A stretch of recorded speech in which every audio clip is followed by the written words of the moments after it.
Hey, all you folks, and welcome to Kelly's Chronicles, my channel where I sit down with people who are living everyday lives and listen to their extraordinary stories hidden behind quiet, normal existences. Because here we believe those lives are the most important and need to be acknowledged, heard, and celebrated as to not be forgotten by the passage of time.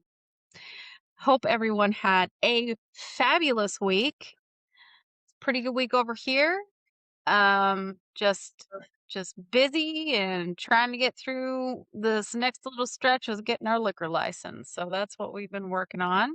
Just want to give a little bit of a disclosure. We're going to be going into our Vietnam chapter of Dad's life. And so the disclosure is that we will have some gore, we will have some bloodshed, and there will be death.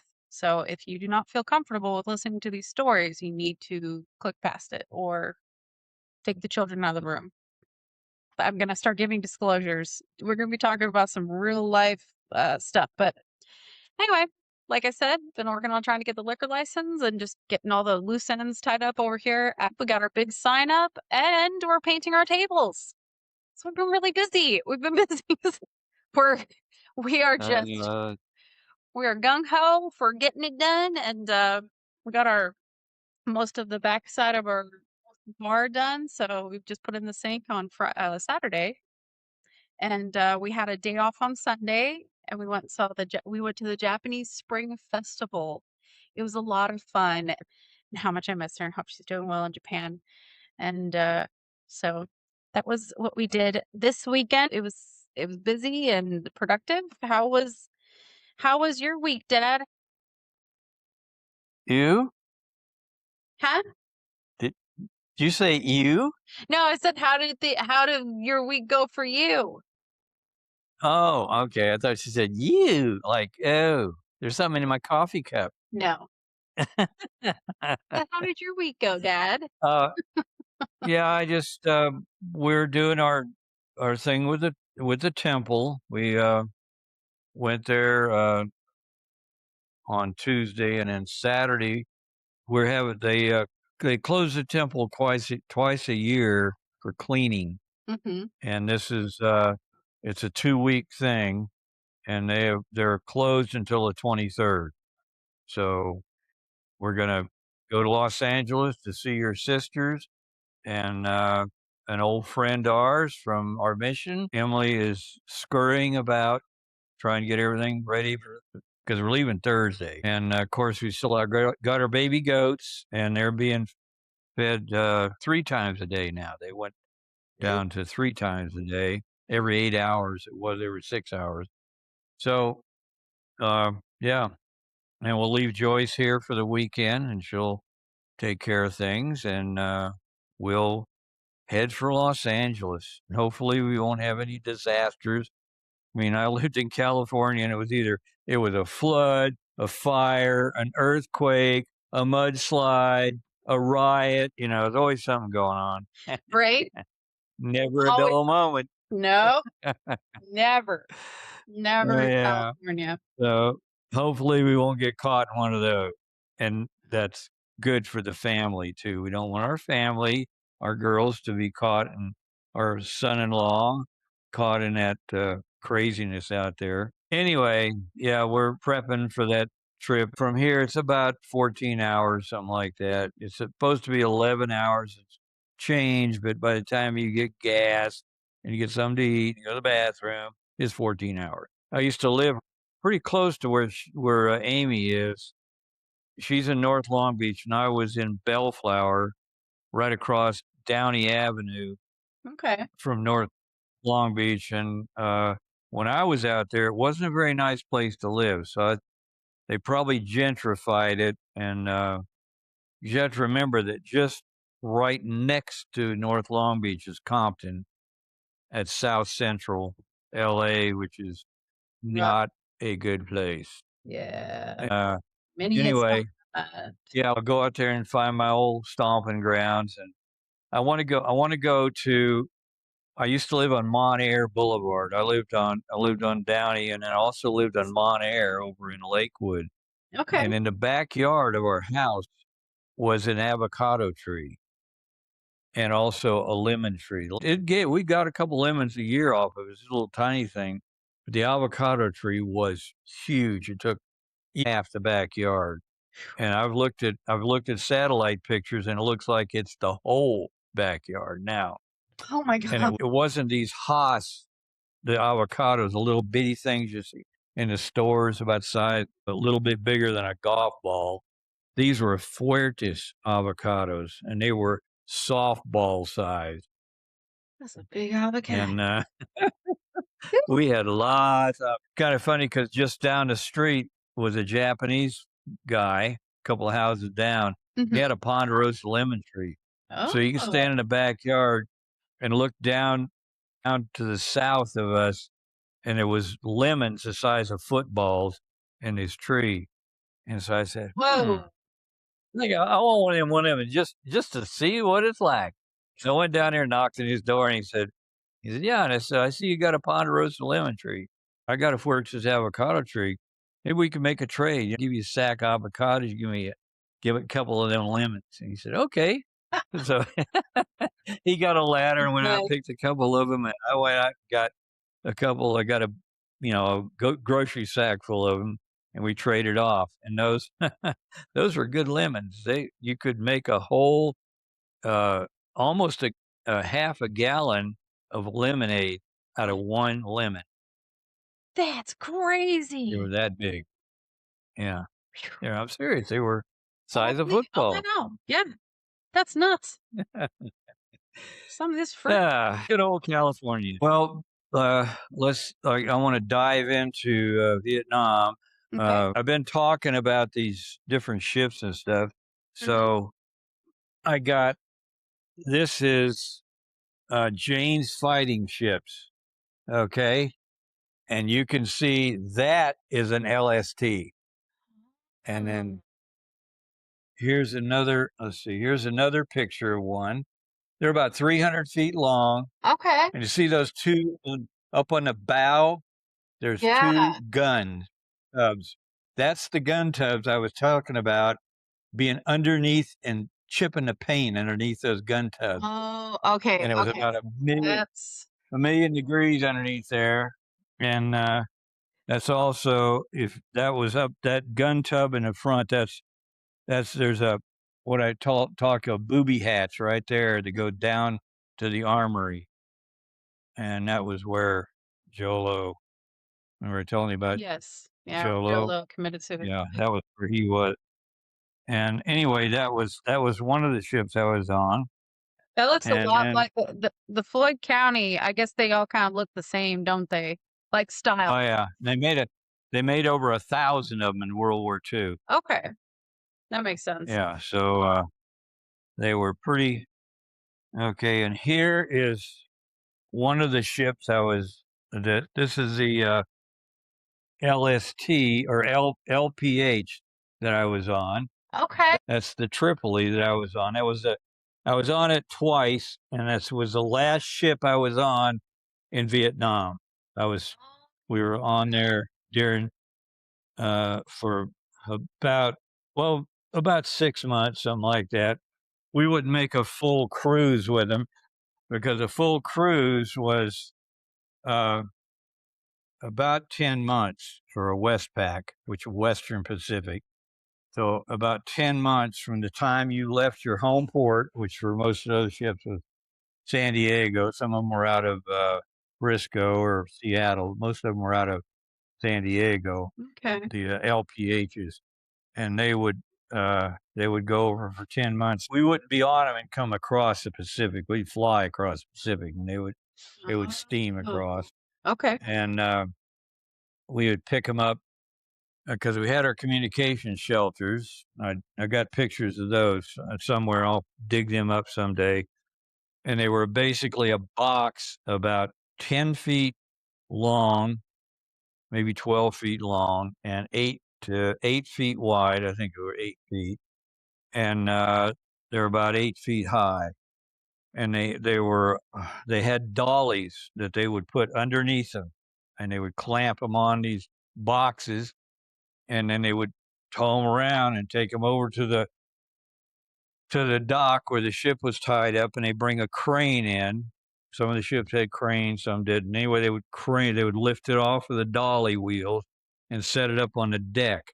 And we usually were behind. There's an island on there. They call it an island. It was where all the aviation stuff was. It was like stuck up on top of it. Well, you saw it in the picture, kind of a all aircraft carriers have got those islands on them, and we would be behind the island on that would be on the starboard side, with the right side of the ship, and, they'd tie us down up there, had big shackles with had cutouts in the deck, and they could run a shackle up there and shackle us down to the deck, and then we had antenna arrays on top, and we deploy our antenna arrays, and then that would make us an independent radio station.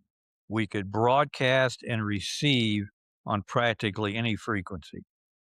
And, just, That's crazy. it was Wow. it was advanced for its time. Mhm. It was state of the art. And we Absolutely. could, yeah, and we would monitor, uh, mainly if we were out in Vietnam, we would monitor a Vietnamese radio broadcast. And we did have some Vietnamese translators that would come and work with us from time to time. And then we'd also monitor, the ship to ship and ship to airplane traffic because it was all these, LPHs had, they had, helicopters on board. They had Marine helicopters, usually about a dozen of them on board, the big twin engine, um, HH 53s, I believe. Sea Night, Boeing Sea Night, twin rotor, they would carry about 20 Marines, fully equipped Marines. Big Had helicopter. a stern gate on them where they could lower the gate down and, deploy the troops or load the troops, whatever, and they could pick up you could load like, a Jeep in there, I think, and everything else, they had a hole in the floor that had a hatch. It was like hatch in the floor. They could pull that open, and they could put. They had a ring on the top of the aircraft inside, and they would hook up. They would hook up to that and lower a strap down through the hole, and then they would do it called vert reps, vertical replenishment, and they would take a big net and put whatever they wanted in that net, and then the helicopter would pick it up and take it over. They use ammo, food.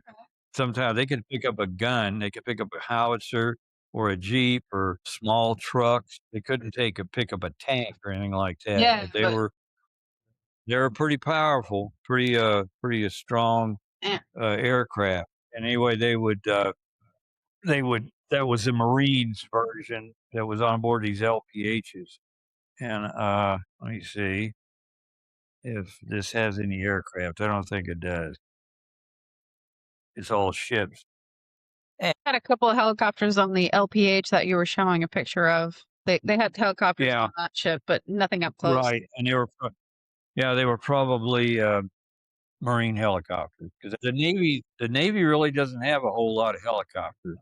They Yeah. don't really they have anti-submarine helicopters, and all the LPHs have what they call a ship's helicopter, and it was Mm, different from the Marine helicopters because it was mainly for carrying mail or, doing, like, man overboard stuff. It wasn't for combat. It was, okay. it was pretty. They always had it all cleaned up and everything was all slick and nice, and the Fresh Marine paint. helicopters are filthy pig wagons, full of trash and oil, and they're Gee. always leaking. Yeah, they were always leaking. They had these hydraulic lines up on the overhead that ran back to the engines and, the rear of the helic and they were always dripping. They always had because they would always get shot at and like, they hit a hydraulic line like a glancing blow or something, they just knock a little pinhole in it, and it'd be dripping down, and that's when you could tell a Marine from an Army helicopter because the Army helicopters had windows and the Marines did.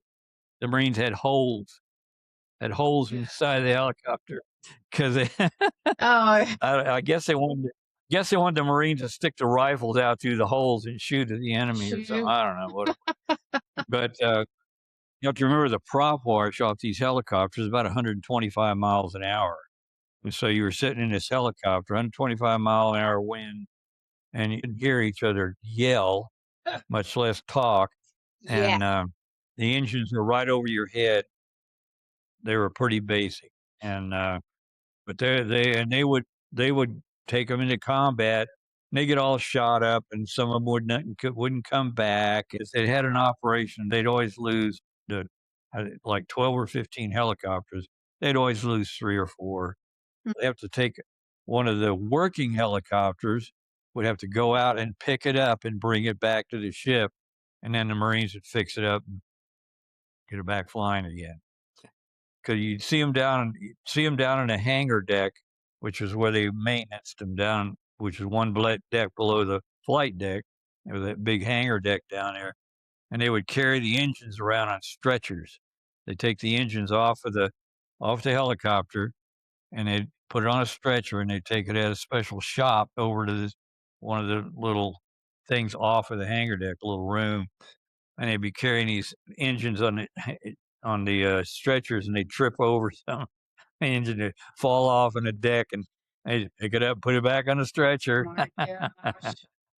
Yeah, they were pretty loose. I'm not sure about the jet fighter guys that were, of course, deployed on. They had them on aircraft carriers, and they also had them on land bases in Da Nang and wherever they were fighting. And these were regular jet fighter or fighter bombers, and they would use them for close air support where they have Marines in a battle, and they Mhm. had some enemy troops up in the facing them. They would bring in the Marine uh, aviators to drop ordnance bombs on these enemy, and they were extensively trained to support the infantry and they were excellent. They would come in and just pinpoint, drop it right where they wanted it. Yeah. Well, if the Air Force or the Navy was involved and they would call for they would say, "We got guy shooting at us. We need to have some air support. Here's the coordinates." It was a crapshoot. I'm telling you, the Navy and the Air Force would drop those bombs. I mean, sometimes right on our own men, Man, sometimes way out in the woods somewhere where there weren't any enemy. that. It was, you always wanted a Marine, even the Army would want Marines. They Mhm. would say, "Oh, yeah, send the Marines. Yeah, we need fire support. If you got any Marines around, send them. Don't send no Air Force guys, please." Yeah, Like, it only was crazy. There were a lot of what they call friendly fire incidents in Vietnam where our troops were killed by our own aviators or whoever, because there was ordnance flying everywhere. I mean, yeah. that's one thing about Vietnam is they had no shortage of bullets and bombs, and they would drop everything on whatever was there was a threat, it would be artillery, it would be several, uh, aircraft, it would be, naval gunfire support. They had naval gunfire, they call NGS, naval gunfire support ships cruising off the coast. So if you were within 25 miles of the beach, you you would not call for it. There's possibility you would get naval gunfire support because they had battleships, heavy cruisers, destroyers. They had everything you could think of out there, ranging from small uh, type of ordnance to battleships with 16-inch guns. They didn't have many missiles over there, and they really wouldn't use missiles. They would use naval gunfire, aircraft, Army or Marine Corps artillery, and they had fire bases everywhere where they Yeah. would go in and they would, set up these guns, usually on a hill where they were in longer range, or down in a valley, they couldn't shoot as far. They get up on a hill and their rounds could be placed further out, and they had those fire bases everywhere. Marines had tons, Army had tons. I don't know how many there were. Uh, and, they were your first line. Usually, if you were getting fire, you would call there was uh, a radio call sign for fire support. It was Rickety Ricks. I don't know why they hit, but Rickety Ricks. And you go Rickety Ricks, fire support. And they would come up on the radio. Every unit in country had a radio, Yeah. usually a PRC 25, which is going to call it a prick 25. And it was a short range FM uh, radio is basically line of sight, but you could get it a little bit further if you needed to. And that was all your companies, and even some platoons would have a radioman. But they always had a company radioman, but sometimes they would have several radios for each platoon. And you would call Rickety Ricks on this radio. There was a fire control central that was, I'm not sure where they were all located, but they would answer, and they would say, "Is Ricky Ricks, what's your mission?" And they would want coordinates, and you had maps. Everybody carried these. They were printed on like waterproof paper. Mhm. Everybody carried them around, all the company commanders and everything, and they would look on the map and figure out where they were at. We're at such and such, and we need fire support. Uh, Well, they would either give like a approximate location and a direction from where they were at. They didn't know the exact coordinates of where the enemy was, but they knew that he was like south of them or east of them or whatever. And then they would give them approximate uh, position for them. And then the fun would start because you didn't know what was going to come down on those BC. Yeah. They would it would be, napalm, could be 16-inch shells, it could be mortar, it could be, howitzers, it could be almost anything. But one thing is you look at an aerial I've got aerial photographs of Vietnam, and it's pockmarked. I mean, pockmarked with shell craters, millions of 'em. 'Cause like I said, we had the ordnance, Yes. we had lots of bullets and bombs, so we used them, Yeah. and it was incredible. You'd see a rice paddy, and it'd have, like, 30 shell craters in it, and it's like 2-acre right what the heck went on? Well, there was at one time, there was a VC out there in that rice paddy, and he got ordnance dropped on him.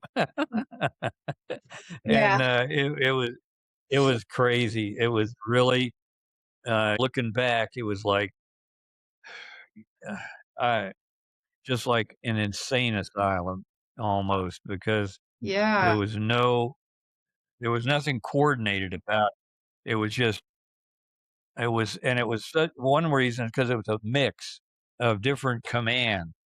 They're like up in Quang Tri province, which was in the northern part of South Vietnam on the demilitarized zone, the DMZ.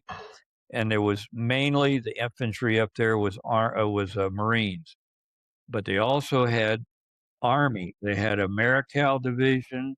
They had 82nd Airborne. They had a lot of aviation facilities up there. They had fire bases that overlapped the Marines' fire bases. Mm. You, it was Yeah. because they had. So you have to remember that at the height of the Vietnam War, there was 550,000 American troops in or around Vietnam, over half a A lot of million people. troops, and they were everywhere. They were like ants on an ant nest. You couldn't get away from 'em. Americans were everywhere, Yeah. and then on top of that. They had the Army of the Republic of Vietnam, ARV. We call them ARVNs. They were all over the place, and they had their own fire. They had their own fire bases. They had their own aircraft, and they would coordinate sorta with the Americans and try to you know subdue the enemy or whatever. Yeah. It was crazy, and then to really make it fun was we were engaged with two distinct enemies. We weren't just fighting like the Viet Cong. There was North Vietnamese army units operating in South Vietnam, and they had in their like embedded in their the units were Chinese and Russians. Now the Chinese were Oh, there. wow. The Chinese were there as liaison with the Chinese government because the Chinese uh, supplied a lot of arms and stuff to the North Vietnamese, and then the North Vietnamese army.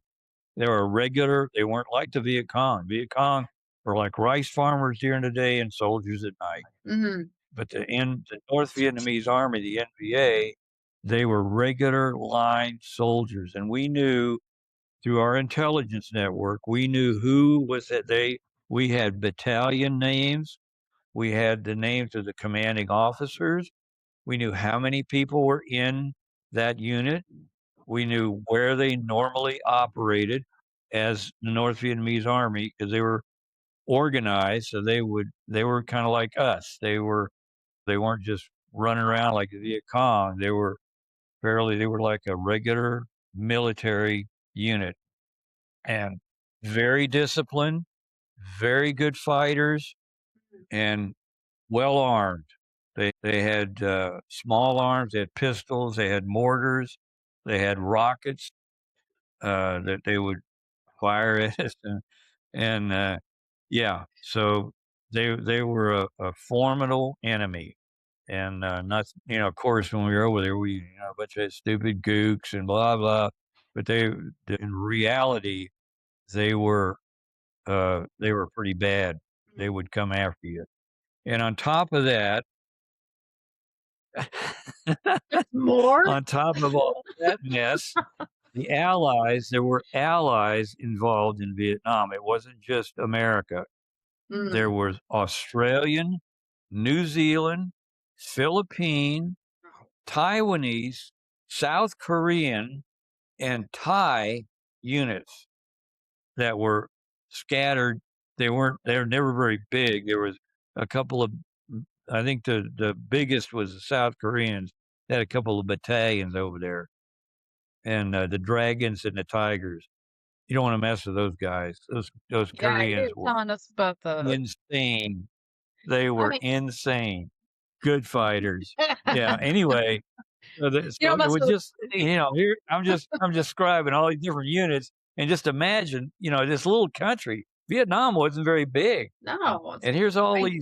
all this military running around everywhere, trying to chase down a couple of basically rice farmers, and we didn't really realistically overall we had very little contact with North Vietnamese regulars.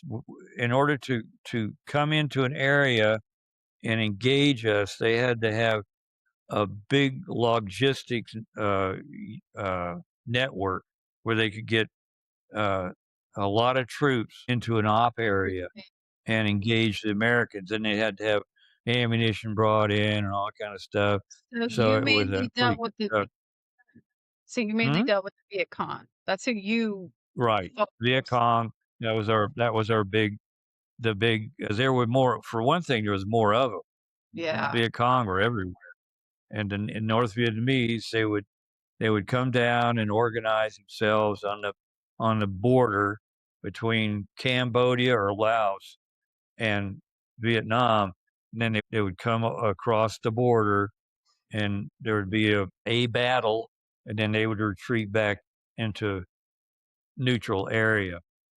And so it was very, very. I would say rare, but I would say that normally it was Viet Cong. The NVA just they we I don't remember in all my time I was over there is actually where I actually engaged. Of course, uh, other units engaged the North Vietnamese army, but we didn't so Now, much were the in northern in Quang Tri province. We didn't really yeah, get involved with the North Vietnamese army. were the Viet Cong more like kind they don't seem like they were very organized. Maybe small little pockets of them, but they seem more like guerrilla warfare fighters. It was. That was Okay, guerrilla wa okay. they were guerrilla warfare fighters, and they did have there were Viet Cong, cadre, and they had officers, and they had, some logistics, and ammunition, stores and stuff. They'd go in a village, and they would dig a hole and put a bunch of guns and ammo in there and then covered up with mats and stuff. And then one of the things the Marines would do is they go in these villages. They would either interrogate the Vietnamese, uh, like the chiefs of the village, the elders of the village, and see if they could get any information. And usually they would say, "No, no, we don't know anything, nothing here." And so then the Marines, that when they got that answer, then it was their cue to go start tearing up huts and hooches and looking for guns. And if they found any, oh, that village was doomed. If they found a couple of guns stashed somewhere, then the Marines would go into GQ mode and they would burn huts and uh, take prisoners, and it was pretty. It got pretty weird, And you saw and that a lot, didn't you? Because you guys would go out, as you talked about, search and destroy. yeah, Yeah. that was what it search and destroy. We were searching and destroying, and they had other units where it was just uh, what they call poop and snoop, where we'd go out and just try to see where the enemy was operating and maybe set up some sort of surveillance and just see if he would come down the same path and all that stuff. Yeah, it was just it was random. It was we really looking back, we had no real set objective or goal in mind. It was just go here, mess around for a while, and pull back. And as soon as we pull out, then the Viet Cong and move back in.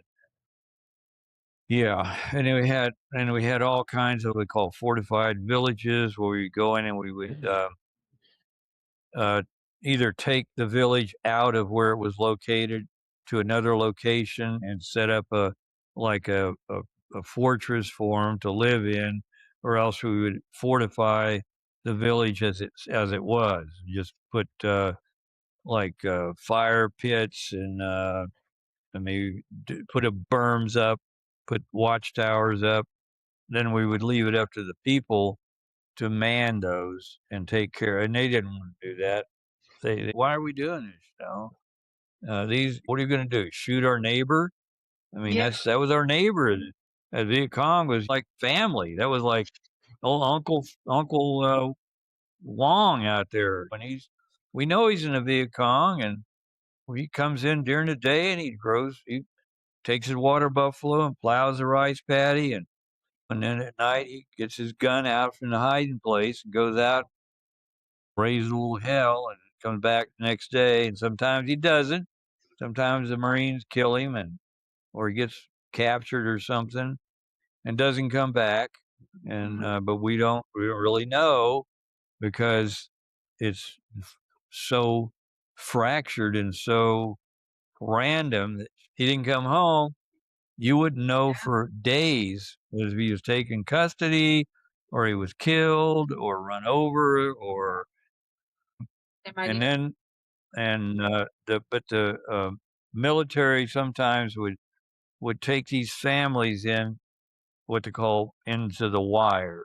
because they all these big bases had a perimeter called the wire, and they had bunkers and watchtowers and everything on the wire. They bring these families in if they were in a real hot zone, a lot of VC, a lot of NVA.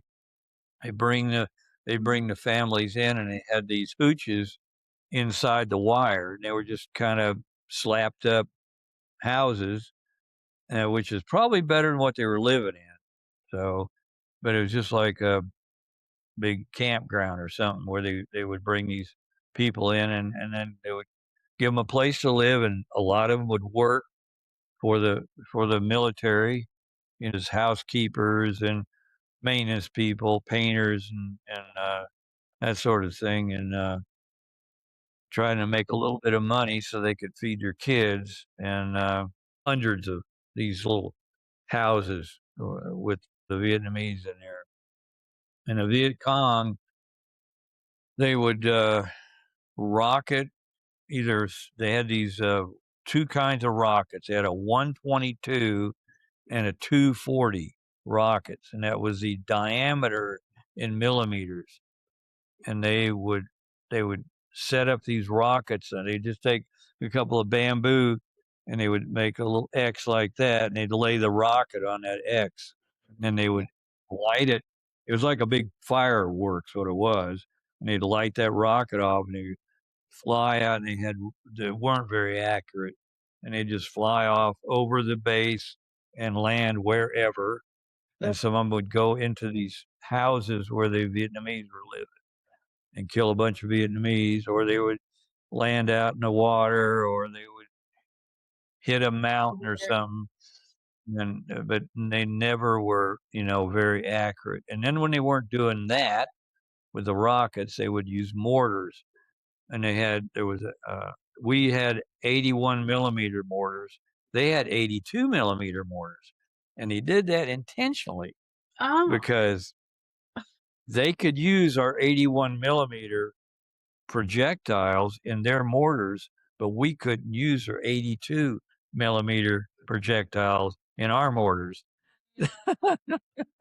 So if they got a hold of a truckload of 81, they could use them in their 82 millimeter tubes, and yeah. they would mortar. I mean, I can remember going to Chow one day, and I heard something like a explosion off, and I looked up on the mountain, and there was a plume of smoke. And I Mhm. said, "Oh boy!" And they started walking those mortar rounds down the mountain, and they got Yikes. down pretty close to where I was going to go eat. And I said, "I don't know, maybe I should go find a bunker somewhere." And they stopped. They didn't blow up the chow hall, so I was able to get them in. Thank And goodness for that. yeah, No and it snow. It was was it was perfect just that day. it was crazy.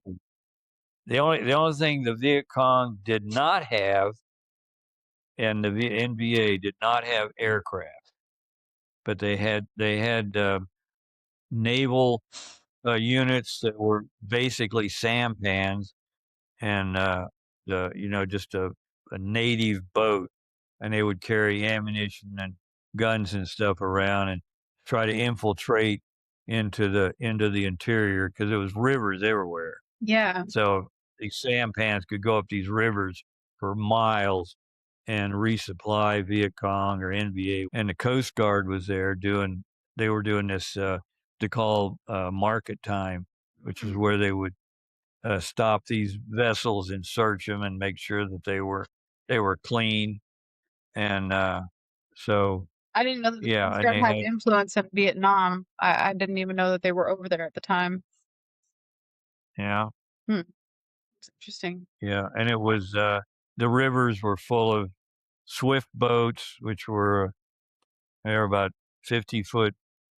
They were based on support boats that they use in the oil rigs in Louisiana. Yeah. They're basically the same size and shape as these support boats, and then they had PBRs, the Patrol Boat River, and I'll look that up for you Okay. in Jane's fighting ships, and they would go up the rivers and and harass the units, Vietnamese units, and let's see if I can find them. They weren't very big, but Small, weren't they? Just yeah, small little patrol boats. yeah. Like I said, the swift boats were pretty small, and the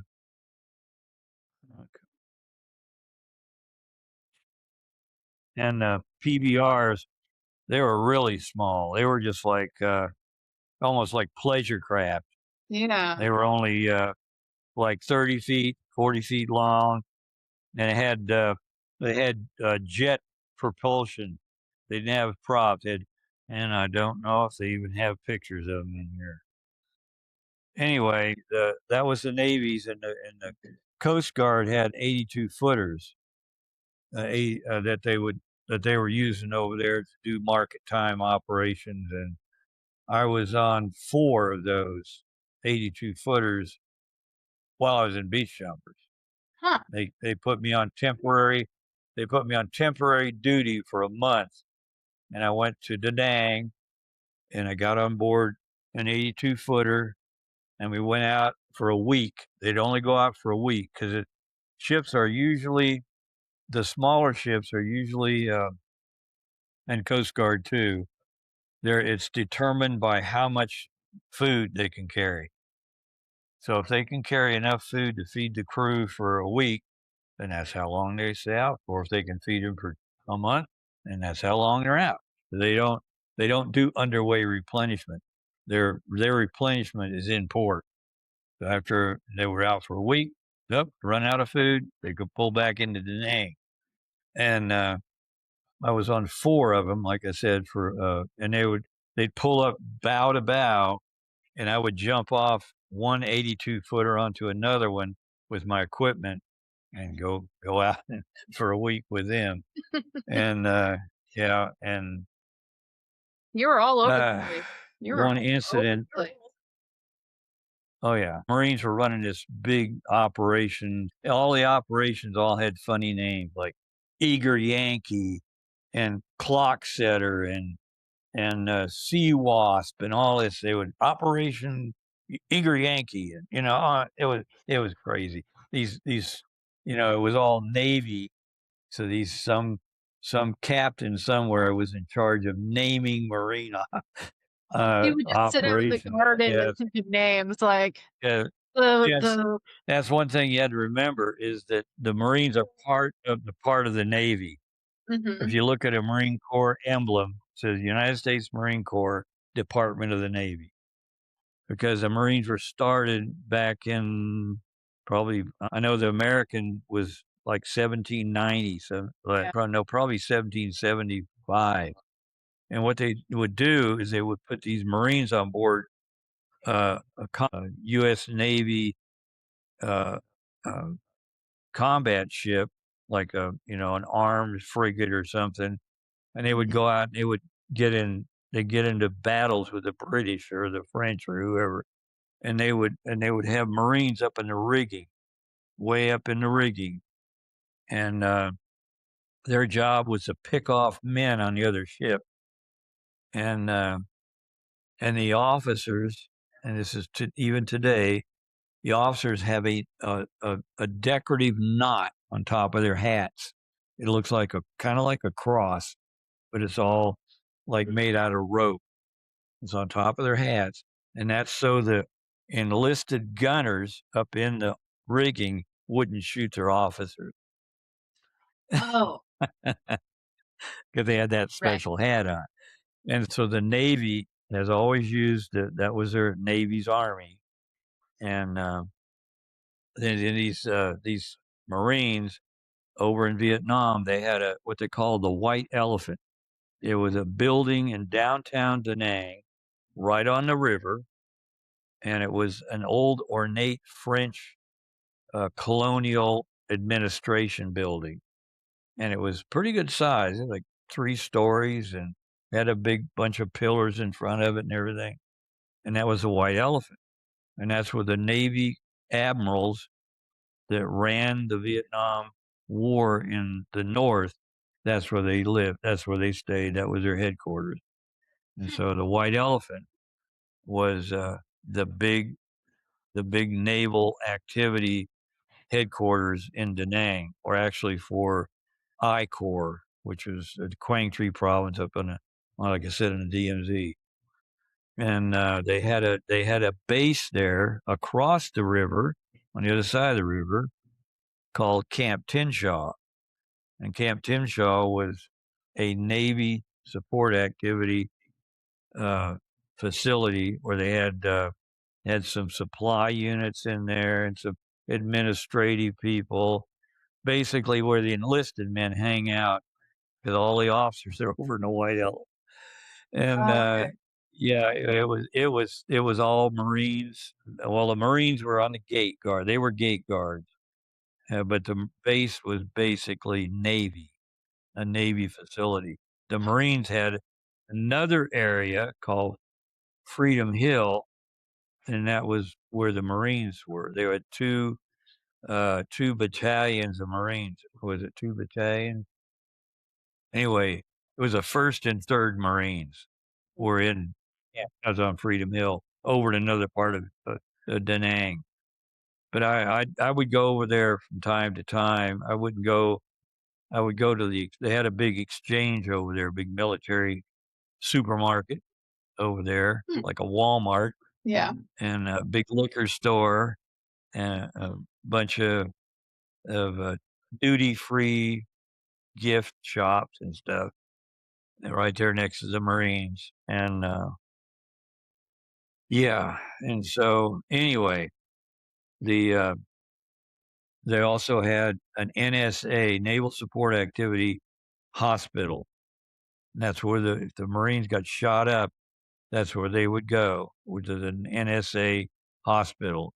Okay. And you ever see them? There was a TV show called China Beach back in I believe it was in the 90s. And that Okay. was about NSA Da Nang.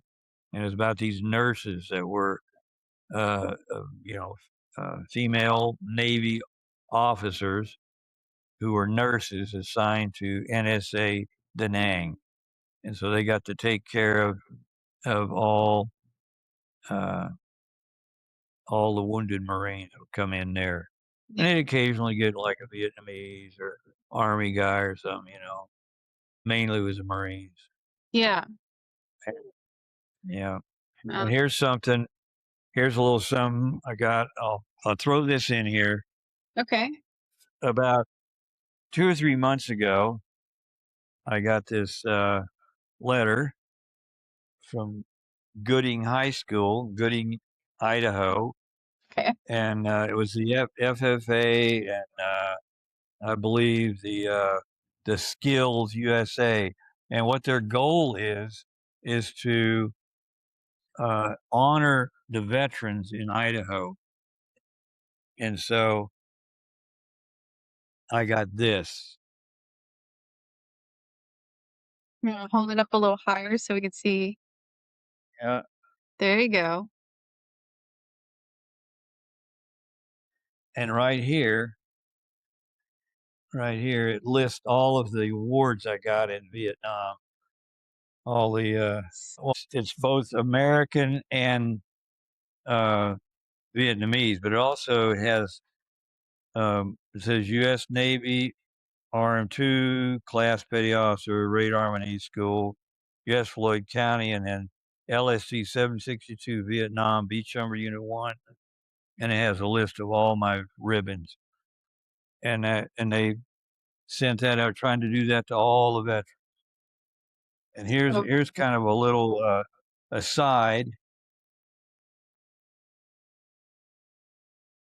Let's see if we good lord. get Okay. on that. Oh, Yeah, it's kind of hard to read. kind of hard. Yeah. Yeah, can you see it at all? Can you see it's a sailor? I can't see really that as a sailor. You might have to send that picture to me. Anyway, this is Charles Emmett Olson. Okay. So Charles E. Olson, he was a Navy corpsman, and I met this guy in Vietnam, Mm. out with the Marines, Okay. and I looked over and I saw this. Well, everybody's in green, so Right. you really don't know right away if what their service is. So he was in greens, and I saw that he had a crow on his collar, which he was a Navy corpsman. Okay. Okay, and he and his name. I went over and I was looking at on his rifle that he braided some blue material together and made a sling for his M16. Oh, wow. So it was this blue cloth sling. And I said, very unique. Most Marines just had usually issue nylon sling Yeah, I don't that they care. would get came with the rifle. And this guy was pretty, like an artist or something. He made this sling. And I looked and he had a name tag on. It said Olson. I said, hey, I'm an Olson too. And come to find out he was from Minnesota, an old Swede from Olson from Mm. Minnesota. And he was working with this marine company as a company corpsman, and we talked for 15, 20 minutes about this and that, and uh, and so I said, "Well, I'll see you," and he took off, and I think it was in a land like a what they call a CP, a command post, or an LZ landing zone where Okay. he was coming in or something and I was going out or something. Can't really remember all the details, but I know I did talk to him. And then about 2 or 3 weeks later, I was with the same Marine company and had a different corpsman. I said, what happened to Olson? He said, oh man, he's K.I.A. I said, oh man, really? Yeah, yeah, and so it says here he was killed on the 19th of February of 1968. Mm. Probably take care of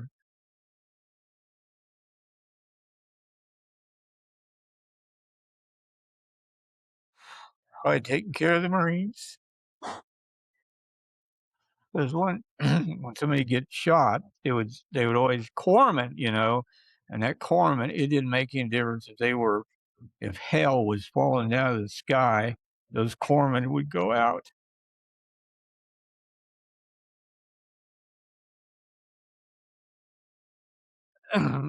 Anyway, I was talking to a friend of mine, and this was like probably in the 90s, 80s, the late 80s or 90s. And he said, and this was a beach jumper. He said, I thought you were dead. And I said, what do you mean? He said, well, he said, because of Vietnam Wall, you can get, you can, you can click on, you can put a name in there, click on it, and you'll get the hometown, the date of where and when he was killed, and his name. Mhm. That's it. They don't tell you he's in the Navy. So it looked like he didn't even back in the day. They didn't even have photos. They just had a name. Yeah. And Yeah, I and remember that. this guy thought I was dead because Charles Olson, He didn't know your middle name. Navy, a Navy guy named Charles Olson. How many of them are there? And he thought Yeah. that was. Oh, I'm still here. Still Yeah, I met alive. that guy. Yeah, he. So that's kind of an oddity that somebody with my name would be on the wall. Yeah. So you can go to Washington D.C. and go to the wall, and you can find a Charles Olson on the wall, Wow. That's crazy. dead in Vietnam. Mhm. Yeah. So that's just kind of an aside. But you Uh, but you met yeah. the Let's other see. Charles Olson, which is that's very interesting Yeah. that you met the Yeah. only other Charles Olson that's on the wall. Very Yep.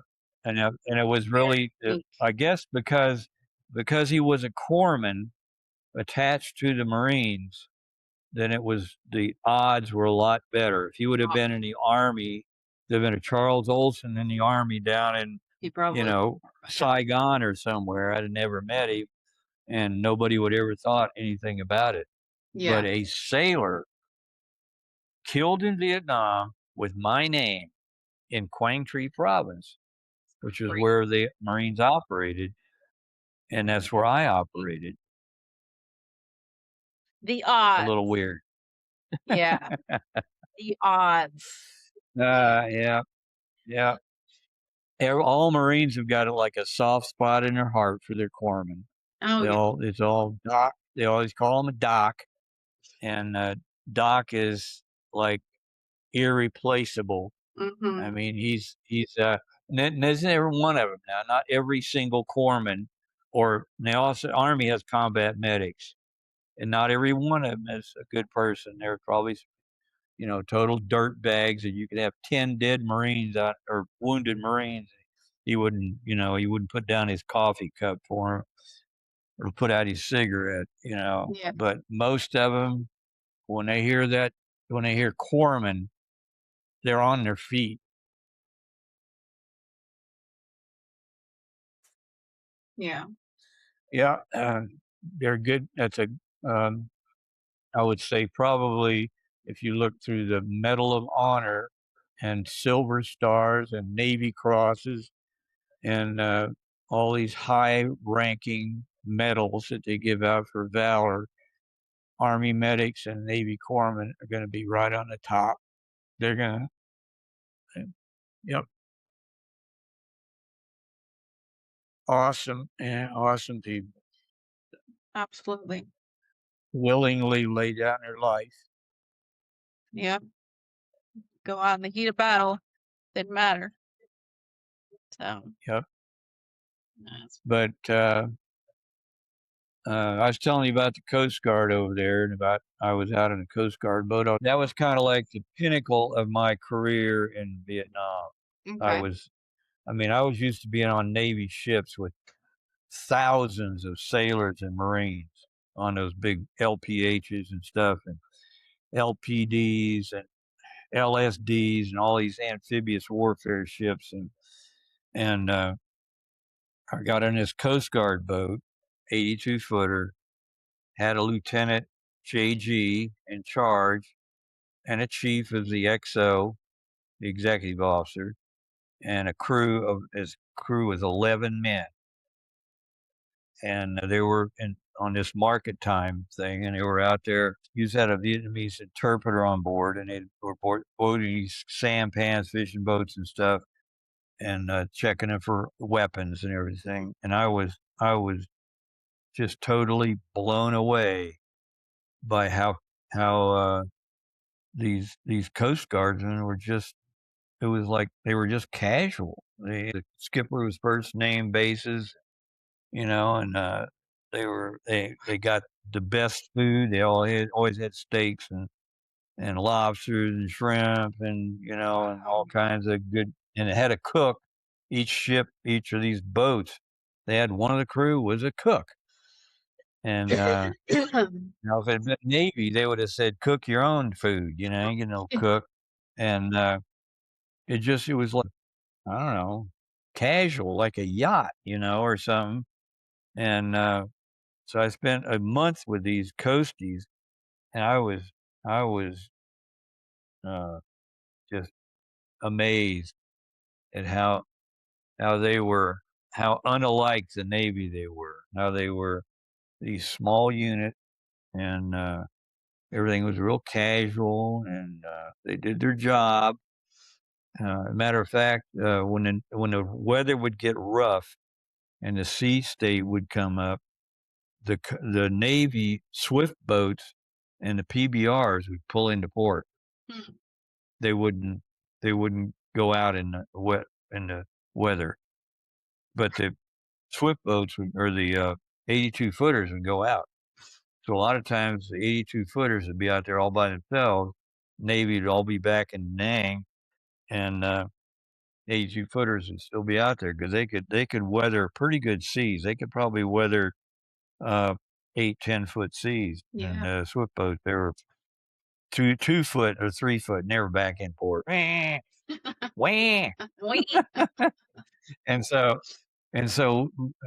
we would out there, and like I said, by ourselves sometimes and boarding all these boats, and, had this one big operation with the Marines that I was talking about earlier, and the Coast Guard was involved. They were, in these rivers because they could go up the rivers quite a ways. They didn't draw a whole lot of water, so they could go quite a ways up these rivers. Well, they were going up this river working with the Marines to do this operation, and I set up my speakers on, and I tied them to the bridge or to the railing of the ladder that went up to the bridge. I tied it on. There was like a little area on each side, and a little alcove with Mhm. a railing around, and I tied on the starboard side. I tied my speakers up there, set the amplifier and battery pack on the floor, and started broadcasting as we were going down this river.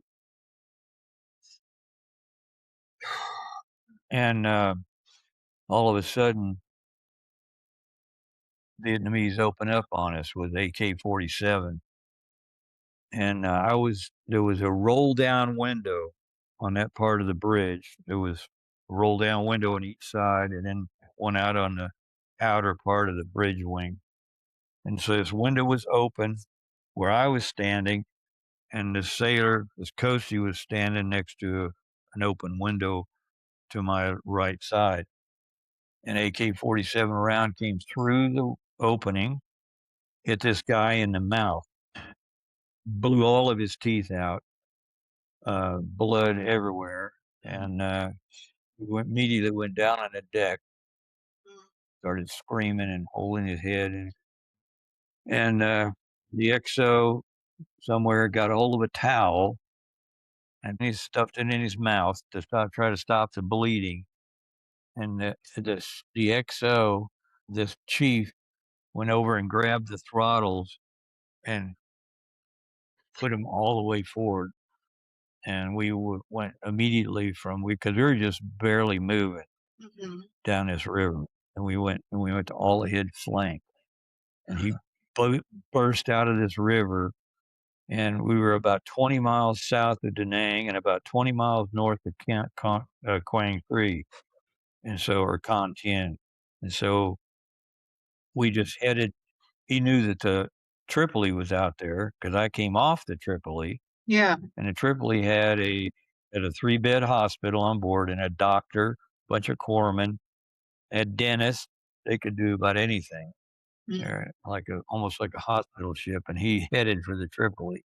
It was about 10, 12 miles offshore, and he got out there to the Tripoli, and they had put this kid in a Stokes litter, and they were trying to get him up onto the ship where they could take him to the hospital unit. And, the way it was set up, it was set up for a small boat. It wasn't set up for an 82-footer. They had this little crane on the and they had the elevator down, and all these carriers have elevators where they can raise and lower the helicopters or the aircraft. And then the elevator was down, and everybody was all these sailors are, screaming, "We gotta get him off, we gotta get him off," and we're going, "We gotta get you off, gotta get you off." And this crane wouldn't reach the fantail where he was. And the chief, old Chief Jennings, he just he ran that 82 footer under the elevator. Boom! Sheared off all the antennas, but then they could get the kid off with the crane. And they got him off, got him on the Tripoli, and, and we went back to Da Nang. That's awesome. And I don't know whatever happened to the kid. I don't know I'm sure he was messed up for a long time, but He lived. we He probably lived. were able to get him. Yeah, he could have that bullet could have went through his head, Yeah. you know, He's very through lucky. his skull, and killed him instantly, but Lost his teeth, but lived. yeah, So yeah. And, so anyway, that was and, there's other things on an 82 footer. They gave me a rack on there, and of course, everybody hot racked. There was only, like, 3 bunks, I think, right off the mess deck on, on an 82 footer, and I was hot racking, Mm, and I was laying there one night, and all of a sudden, the bulkhead, 'cause right in the skin of the ship above the waterline, yeah. and this bulkhead slapped me upside of the head. I said, "What the heck was that?" And then I heard this gigantic boom, What was and I said, "God, I got it." I did my skivvies, and I just got up, ran outside because we were up on, up on the I think we're up on the we're above the main deck. Anyway, Yeah. ran outside, and, what it was in New Jersey, the battleship was about 5 miles away, and they were doing naval gunfire support. They were firing their 16-inch Mm, guns into the beach, and when those 16-inch guns would go off, the shock wave would move our boat sideways, and it would actually tilt the ship a little bit, and that's why when they fired it, that bulkhead hit me in the side of the face because we had violently moved, probably about 5 or 6 feet sideways from the shock wave, and it was really something to watch them shoot those oh, man, it lit up everything, yeah. and it was loud because they were firing 3, was it 2 or 3 barrels at the Mhm. same time That's on one of the gun mounts. It had 3 gun mounts, 16-inch gun mounts on there, and it was shook awesome. your world, huh? Yeah, it did. Yeah, and I won't forget that, and, No, definitely not. yeah, and we, That either. and I did my month on the boat, on the 82 footer, and, really enjoyed it. I enjoyed the Coast Guard, and it left me with a good impression and a good feeling about the Coast Guard. I never forgot that, and that's one reason why I joined the Coast Guard. Yep. It'd have been like, about 5 years later, 4 or Mhm. 5 years later, I joined the Coast Guard because of that experience. I wouldn't even have known anything about 'em. I mean, I probably Yeah. would've went in the Air Force, Well, I didn't but, even know that when that was your influence point. That's really cool. I yeah, didn't even know that. So, that's an awesome story. Well, yeah. let's go ahead and wrap it up. We're out of time, but we wanna thank everybody for joining us today. Thank you so much for the love and support that you show for this channel. Please hit that like button, share, subscribe, and, please comment if you can. And we hope that you all stay safe out there on the roadways, and we will see you next week.